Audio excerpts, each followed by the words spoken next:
వంటలకు ఇంతకంటే స్వచ్ఛమైన గానుగ నూనె మరెక్కడా దొరకదు. SRV naturals. ఆర్డర్స్ కై స్క్రీన్ పై నెంబర్ కి కాల్ చేయండి. Welcome to Suman TV. నేను మీ నవీన్. ప్రస్తుతం నేను కుప్పం నియోజకవర్గంలో ఉన్నాను. ఇక్కడ ప్రజలు అంటే ఎన్నికల ప్రచారం కూడా ముగిసింది. ఇప్పుడు వచ్చేసేసి నాయకులు డబ్బులకి వాళ్ళను ప్రలోభాలకు గురి చేస్తారు అని చెప్పేసి మనకి ఎప్పటి నుంచో తెలుస్తూ ఉంటుంది. మరి కుప్పం ప్రజలు డబ్బుకి లొంగుతారా? వారి ఓటుని అమ్ముకునే విధంగా ఉంటారా? వారి మాటల్లోనే తెలుసుకుందాం. సార్ నమస్తే అండి. సార్ ఈసారి రాష్ట్రం మొత్తం కూడా కుప్పం వైపు చూస్తూ ఉందండి. ఎందుకంటే ఇక్కడ చంద్రబాబు నాయుడు గారిని ఓడించడం కోసం అంటే ఆయన ఓడిపోతాడని చెప్పేసి కొన్ని ప్రచారాలు అయితే జరుగుతూ ఉన్నాయి. సో అది అంటే డబ్బు ఇస్తే ఒకవేళ ఈ పార్టీ వారు ఆ పార్టీ వారికి, ఆ పార్టీ వారు ఈ పార్టీ వారికి అట్లా ఓట్లు ఏమైనా వేసే విధంగా ఉంటుందండి? డబ్బుకు లొంగుతారా ప్రజలు? ఇంతకు ముందు ఉండింది సార్. ఇప్పుడు ఏమంటే జనాలకు అర్థమైంది. ఒక్కసారి ఏం చేసేసి ఓటేసేసి మోసపోయింది. అభివృద్ధి లేదు, ఒక సంక్షేమం లేదు, ఏమీ లేదు. కనీసం అంటే ఈ ఊరికి చంద్రబాబు నాయుడు తప్ప ఇంకెవరు కానీ ఏమి చేసిన లేదు. ఈ 5 ఏళ్ళలో వైసీపీ ప్రభుత్వంలో కనీసం అంటే 10,000 రూపాయల పని కూడా చేసిన లేదు. కారణం ఏమంటే ఇక్కడే మీరు చూడండి, ఈడొచ్చి ఒక 30 మీటర్స్ రోడ్ ఉంది.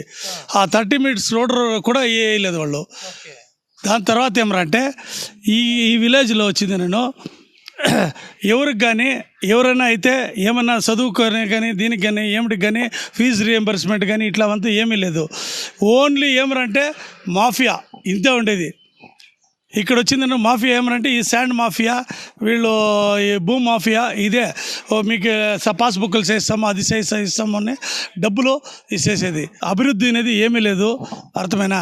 ఆ రోజు చంద్రబాబు నాయుడు ఎంత చేయనాడో అంతే ఉంది సార్. ఇప్పుడు వచ్చేసేసి వేరే పార్టీ వారు కానీ లేదంటే సామాన్య జనాలకు వచ్చి ఒక 3,000, 5,000, 10,000 ఓటుకి ఇచ్చారు అని అంటే మీరు డబ్బులు ఇచ్చారు కదా అని చెప్పేసి ఆ పార్టీకి ఓటు వేసే విధంగా ఉందా అండి? సార్ వాళ్ళు ఎంత డబ్బుని సార్, అభిమానం అనేది చాలా పెద్దదిగా ఉంది ఈసారి.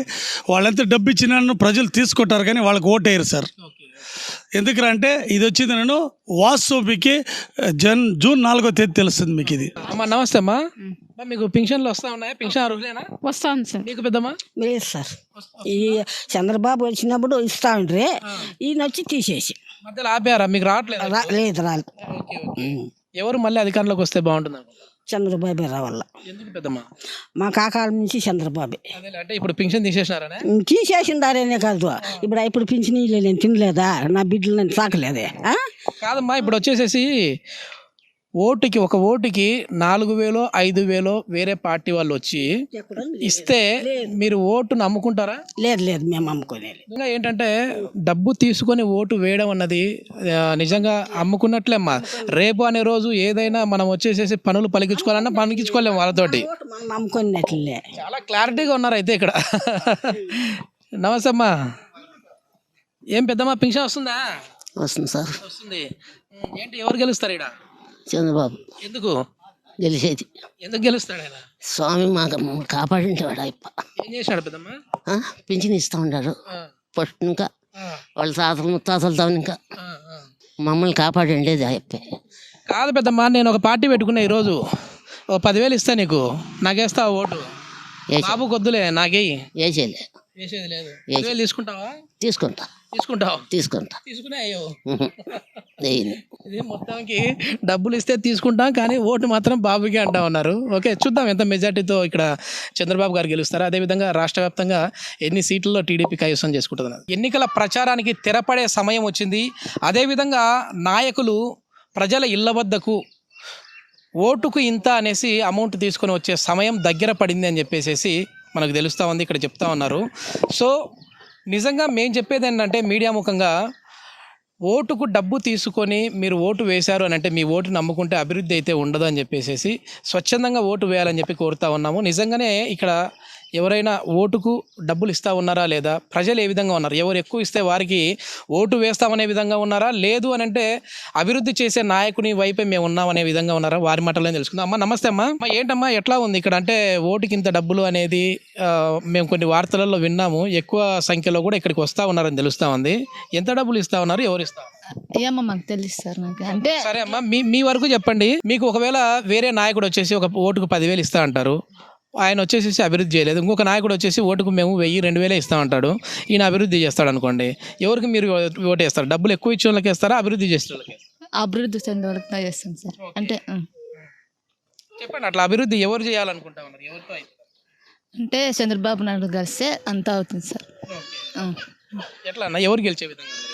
ఈసారి అయితే పక్కా టీడీపీ వస్తుంది సార్ చెప్పాలంటే. ఎందుకంటే ఇప్పుడు వచ్చేసి సిచ్యువేషన్ మొత్తం మారిందనమాట. లాస్ట్ 5 years నుంచి నేనే చెప్తాను. 5 years నుంచి నేను బీఎడ్ చేసినాను. 5 years నుంచి డిఎస్సి ఇస్తామన్నాడు. ఇప్పటివరకు ఒక డిఎస్సి పెట్టలా. నెక్స్ట్ ఏదోదో చేస్తామని చెప్పినాడు కానీ ఒక్కటి ఇప్పటివరకు మా ఇంటికి ఇంతవరకు ఏమీ చేసింది లేదు. తర్వాత ఆటోకి దగ్గర మేము అతను 10,000 వేసాడు కానీ మేము అతనికి రివర్స్గా మీరు ఆటో డ్రైవరా? మరి ఇంకా ఆటో వాళ్ళకి 10,000 ఇచ్చినారు కదా. ఆ 10,000 వేసినా కూడా మేమే సంవత్సరానికి అతను 10,000 వేసినా మేమేం చేస్తున్నాము, తిరిగి మేము 15,000 కడుతున్నాం. ఎవరు వచ్చినా కట్టాల్సిందే కదా. అది అంటే అప్పుడు టీడీపీ ఉన్న ప్రభుత్వంలో అప్పుడు 7,000 కడుతున్నాం సంవత్సరానికి. ఇప్పుడు పెంచేశాడు అనమాట. ట్యాక్స్ పెరిగిపోయింది, 15,000 పెంచినాడు. దానివల్ల మేమేం చేయాలి? ఓకే, ఇక్కడ ఎవరు గెలుస్తారంటారు ఈసారి? పక్కా ఈసారి టీడీపీ. మీరు ఎట్లా డబ్బు తీసుకొని ఓటేస్తారా? డబ్బు తీసుకోకుండా ఓటు వేస్తున్నాను నేనైతే. ఓకే, వాడు ఇచ్చినా కూడా, వైసీపీ వాళ్ళు ఇచ్చినా కూడా నేను తీసుకోను. ఓకే, టీడీపీ వాళ్ళు ఇస్తే తీసుకుంటాం. టీడీపీ వాళ్ళు ఇచ్చినా కూడా నేను తీసుకోను, నాకు అవసరం లేదు. ఎవరు ఇచ్చినా కూడా డబ్బులు తీసుకోకూడదు. డబ్బు అవసరం లేదు. ఇప్పుడు కానీ అమ్ముకోకూడదు. చెప్పు, డబ్బు అవసరం లేదు మాకు. వద్దా? ఎట్లా డబ్బే కదా అందరినీ నడిపేది, మ్యాజిక్ చేస్తా. అది నలుపుకోతే కూడా పోయి కూలి చేసుకొని తినుకుంటాం, కానీ కూలి చేసి తింటాం. డబ్బు ఉంటే మాత్రం ఫలితం కాదు, కష్టపడి పని చేసేవాడే ఫలితం. అంతస్తులే భూమిలో ఏమి లే, ఒక ఇల్లు ఉంది, కూలి చేసుకొని తింటాం. ఆ వాన వస్తే కూడా కారుతుంది. టీడీపీ వాళ్ళ అధికారంలోకి వస్తే మీకు ఇండ్లు కట్టిస్తారని నమ్మకం ఉందా? ఉంది. ఓకే, కట్టిస్తారా? ఓకే, కాదమ్మా, నీకు 4,000 ఇస్తా, నేను ఒక పార్టీ పెట్టుకున్నా, నాకు ఓటు వేస్తావా లేదంటే బాబు గారికి వేస్తావా? బాబు గారికి. 4,000 వద్దా? ఇది మొత్తం మీద 4,000 అంటే సంవత్సరం 5 ఏళ్ల పాటు అనుకోండి. 5 ఏళ్ళకి మా అంటే రోజుకు ₹1-2 కూడా రాదు. అది మాకెందుకు అంటా ఉన్నారు, 40 పైసలు పడుతుందంట. ఓకే, ఎవరు వస్తారమ్మా? చంద్రబాబు నాయుడే వస్తాడు. చంద్రబాబు నాయుడు గారే గ్యారెంట్. వేరే పార్టీ వాళ్ళు ఎవరన్నా వచ్చి ఒక 10,000 ఇస్తే నీకు నాకు వద్దు, తీసుకోండి. 10,000 వద్దు సార్. వాళ్ళు అంటారమ్మా, ఇప్పుడు చంద్రబాబు గారే అన్నారు, వాళ్ళు ఇస్తే డబ్బులు తీసుకోండి కానీ ఓటు నాకేయండి అంటారు. అట్లంతా లేదు. అట్లా ఉండాలమ్మా నిజాయితీగా. ఎందుకంటే ఒకరి డబ్బులు మనకైతే వద్దు. మనం నిజాయితీగా ఎవరికి ఓటు వేయాలనో వారికి ఎన్నుకొని ఓటు వేసేసుకుంటే రేపు అనే రోజు ఇప్పుడు మీరు రోడ్లు కూడా ఇందాక నాతో చెప్పారు ఆర్థికంటూ సరిగా లేవు, ఇప్పుడు ఉన్న ప్రభుత్వానికి చెప్తే పట్టించుకోలేదని. మరి వేరే వాళ్ళు మీరు అనుకున్న నాయకుడు బాబు గారు ఇక్కడ ఎమ్మెల్యేగా, అదేవిధంగా ఏపీకి ముఖ్యమంత్రి అయితే ఈ రోడ్లన్నీ బాగు చేస్తాడంట. బాగా చేస్తాడు. నమ్మకం ఉందా ఆయన? నమ్మకం ఉంది. ఓకే, ఇంకా అమ్మా ఏమున్నాయి ప్రధాన సమస్యలు ఏమున్నాయి ఇక్కడ? సార్ రోడ్డే సార్ ప్రాబ్లమ్, రోడ్డు బాగలేదు సార్. వస్తా ఉన్నాయా మంచిగా? నీళ్ళేమో వస్తా ఉన్నాయి సార్. మొత్తం మీద ఏంటంటే మాకు ప్రజల సమస్యలు తీర్చే నాయకుడు కావాలి, డబ్బు కాదు. వాళ్ళు 4,000 ఇచ్చినా 5,000 ఇచ్చినా ఇది 5 ఏళ్ల పాటు మనం లెక్కాచారం వేసుకుంటే రోజుకు ₹1 కూడా రాదు మాకు. వీళ్ళు ఇచ్చే 4-5 వేలు కాదు మాకు కావాల్సింది. సో మాకు అభివృద్ధి కావాలంటా ఉన్నారు. అట్లా అభివృద్ధి అనేది టీడీపీతోనే సాధ్యపడుతుందని చెప్పేసి ఇక్కడ ప్రజలు అభిప్రాయపడతారు. సుమన్ టీవీలో మీ పర్సనల్ అండ్ బిజినెస్ ప్రమోషన్స్ కోసం కింది నెంబర్కి కాంటాక్ట్ చేయండి.